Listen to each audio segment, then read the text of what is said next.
চাল উৎপাদনের প্রধান মৌসুম বোরো, কিন্তু মৌসুমের মাঝখানে ডিজেল সংকটে সেচ বিঘ্নিত হওয়া এবং শেষ দিকে বৃষ্টি ও ঢলে ক্ষতিগ্রস্ত হয়েছে ধান।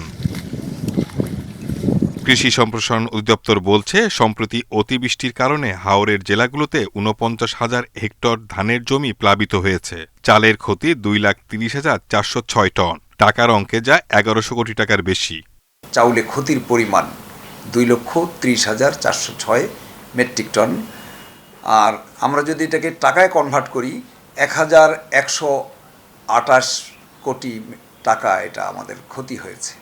হাওরে ফসলহানির নেতিবাচক প্রভাব পড়েছে বাজারে। আগামী সপ্তাহেই ঈদ, এরই মধ্যে অস্বস্তি বাড়াচ্ছে চালের দাম। গত কয়েকদিন ধরে চালের আড়তে প্রতি কেজিতে দাম বেড়েছে ২ থেকে ৪ টাকা পর্যন্ত। এতে দুশ্চিন্তা বেড়েছে স্বল্প আয়ের মানুষের। বাড়তি দামের জন্য বৈরী আবহাওয়া আর মিল সিন্ডিকেটকে দুষছেন বিক্রেতারা।